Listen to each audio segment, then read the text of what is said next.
Hello, welcome back to the Reading Mama. My name is Heather, mama of soon to be 8. Baby is due in March, so that is quickly coming upon us. Sorry for the flute music. I've got a little one practicing an instrument. I have 8 kids, so it's never quiet here. Today, I wanted to share a quick wrap up of what I read in December, what I started, didn't read, whatever, DNF'd, all of that. And then also, I wanted to share what I am planning for the 2025 year. We're welcoming a new baby. There's been health, family issues. The year is already crazy and it hasn't even started. So we'll see how I do on that. But I'm going to share just a rough idea. And then next week, I think I'll come back and share my January TBR when my mind has wrapped around the fact that it's January. So first up, December wrap up. I had a very high hope to read more books this month. However, we had some family health issues where I was driving a lot, plus holiday things where I was driving a lot. And then also I was making a lot of homemade gifts. I did a lot of crocheting and I'm still not done. So it has become a very audiobook heavy month and I didn't get around to a lot of my physical reading that I wanted to do. And also it was a rough month, and so I kind of needed that escape into fiction land, which I will share here in a minute. But I shared in my Advent books, and those were actually, sadly, several that I DNF'd. I love Beth at Little World Wonders. I love the heart she puts into things, but it was so devotional heavy or day by day heavy, and I think it's my rebel attitude. I just can't get into reading.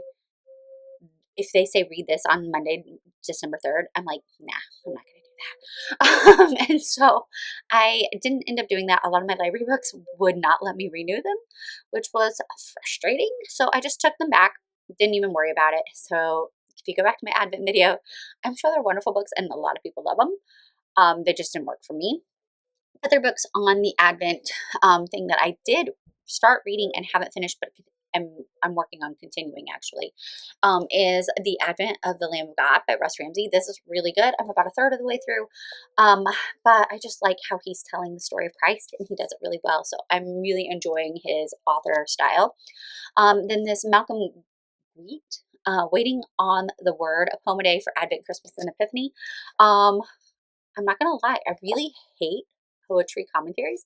However, I'm enjoying a lot of the poems in here. And so I started marking some of my favorites. There are some stinkers in my opinion, but I'm kind of picky about my poetry, as I think most people are. So I always enjoy having a new poetry book on the shelf and being able to read through that. So this has been good. I kind of pick and choose through. I think I got maybe, what did I get through? December 12th. So, about halfway. So we'll do that. One I hoped to pick up and just never got the time yet was Habits for a Sacred Home. I know there's an audiobook version, but I know that I'm going to want to highlight everything in it and take a lot of notes. So I am keeping this on my TBR, going to read it. I did read Jennifer Pepito's other book. So this is, I haven't read it, so that's what I got for you. Okay, 9 practices from history to anchor and restore modern families. She's relying on a lot of Christian heroes of the past, and just things like that to tell. I did read her other book, which is Mothering by the Book, and it was amazing. So I actually bought this book last year, and it fell victim to mold in our home. Right after my father passed, we found extensive mold throughout the house, and lost a lot of my books. Better my books than the kids. But so her other book is still in my freezer because I think it's redeemable, but I haven't pulled it out.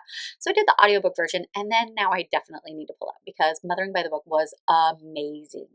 As you go through each chapter, she touches on different concepts of life as a mother, as a wife, and it's not home educator specific, but there are some mentions of that because she's a home educator. But it is so encouraging, and basically she has a book that helped her through certain parts of her life. So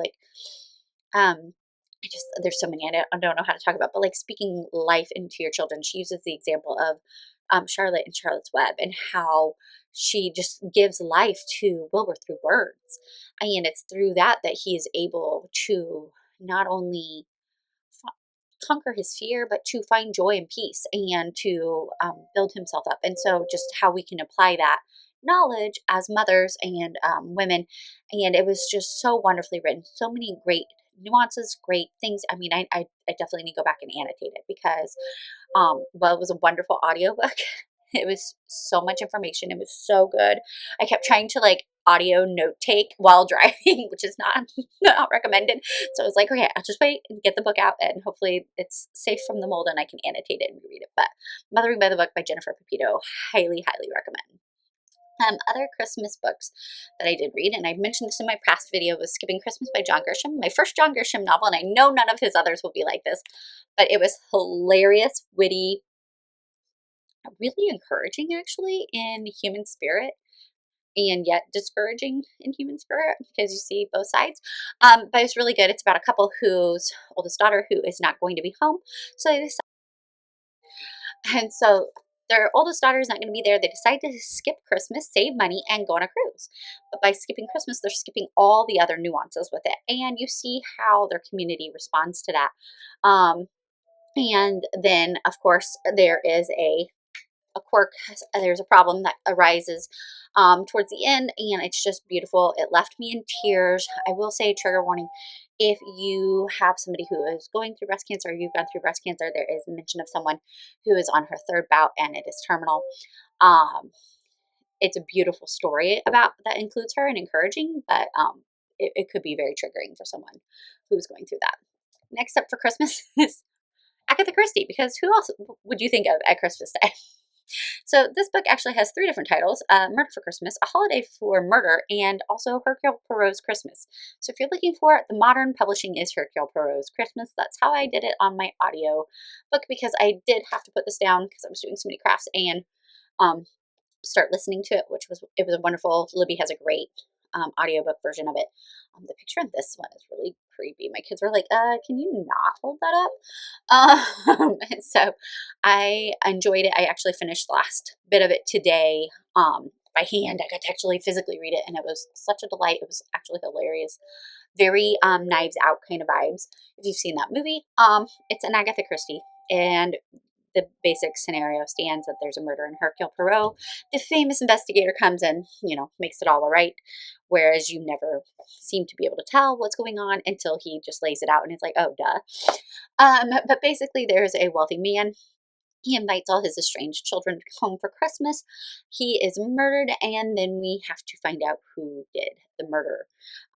Very, very well written, great characters. But like I said, it did have a lot of Knives Out vibes. I know that movie was very much based on Agatha Christie, so that's why. Also this month, I finished The ABC Murder by Agatha Christie. Per my teen's insistence, after reading Roger Ackroyd last month, I told her, you would love this. She loves mysteries and murder mysteries. She's 14. And she did not like, she did not like Roger Ackroyd, actually. She did, but she was annoyed with the ending. But she she's now read more Agatha Christie than I have, which is shameful in my opinion, but I'm working on it. So per her suggestion, I read the ABC Murder, and it was wonderful. I did figure that one out before Hercule Poirot put it all out for me.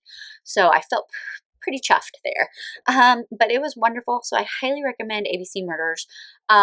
Basically, Hercule he's in retirement, and he's receiving these letters from ABC who's saying he's going to murder somebody, and it's going to be in this town, and they follow the alphabet.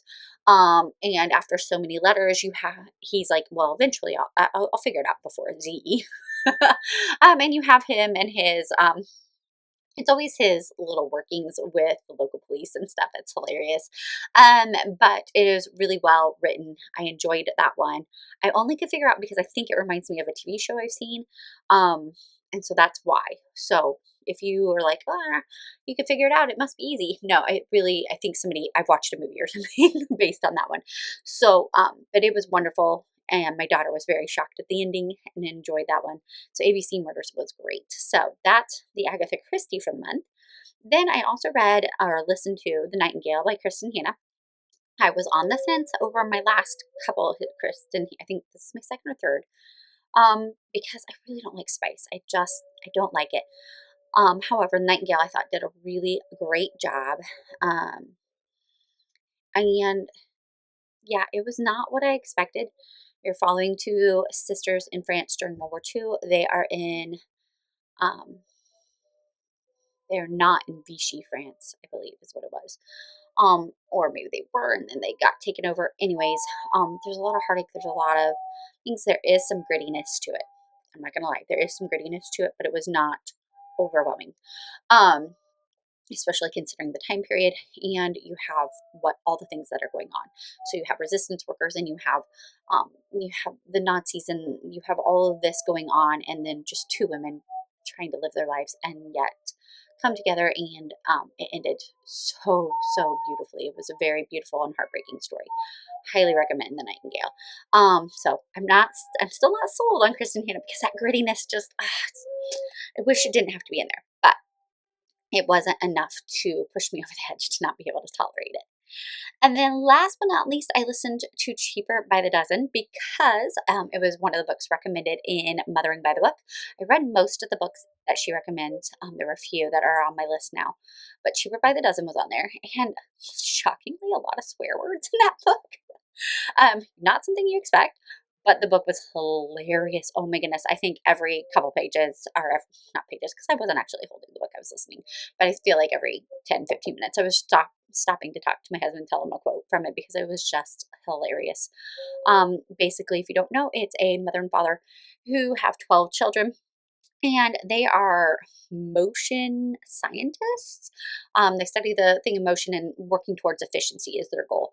And their children involved. Their children are very bright because they do so many things with them. It is not a home educator book, and it is not at all like either of the movies, which I do love. The Lucille Ball Cheaper by the Dozen movie. It is wonderful if you haven't seen it. And also, I can't think of what the actor is, but there's a newer one, Steve Martin and Bonnie Hunt. That's what it is. Also very hilarious. Not at all like the book, though. And I think there's an older black and white that is more like the book. Um, but Cheaper by the Dozen was hilarious. The things that the kids go through, the things that they do, they say the father is just a hoot. And just it's just so many circumstances that I cannot even begin to tell you all of them because they were just so hilarious. So I highly recommend it. The audiobook version was really great on Libby. So check out Cheaper by the Dozen if you are needing a good laugh because you will enjoy it. And so that brings me to the end of all my books for December, which actually was a lot more than I thought. And so what am I going to be doing for 2025? I don't know. I do know a few things. I am going to be joining Chantel at Chantel Reads All Day with her year mod. I'm not going to be reading all of them that she recommends for each month, but I'm going to be doing several of them because on my 40 Before 40, I really want to read through the Anne of Green Gables series this year before I turn 40 in September. That's the other thing on my 2025 TBR is my 40 Before 40. I turn 40 in September, so I know I'm starting this a little late. I'm going to try to get through several books, and I share that in another video as well. And then there are just a few other, I don't want to do too many challenges. We have a lot going on this year. And I feel like I'm already there, but there's some other ones that I want to leave myself open to join as the year goes on. So like middle grade March, I know I want to do that. I love middle grade books. There's also the Historathon. I really enjoyed. If they do that again, I would love to do that. Or Nonfiction November, I'd love to try again. Those kind of things I enjoy. So as they come up, I hope to join in some of those. I'm thinking even Sci-Fi September, just some of those other things that come up throughout the year that I'm not necessarily fully aware of. I want to leave myself open, so I don't want to commit to too much. However, I am going to give myself one other reading goal, and I'm hoping to come back next week and tell you, but like a monthly reading goal for myself along those lines. And so it'll kind of follow a pretty simple open plan for this year because I'm new to the booktube thing. I don't want to jump in too far, get out a baby, and all these other things. So we'll see how that goes, but I'm definitely going to join Chantal for several of her readings. I might do her read your bookshelf challenge because she has it very well laid out this year. It's very simple and easy to follow, and that's what I need. And then my 40 Before 40. And so that may be the primary gist of my reading for this next year, but we'll see. So make sure you come back and check what actually lands on my TBR and what actually gets read. Thank you so much for watching. Have a blessed day.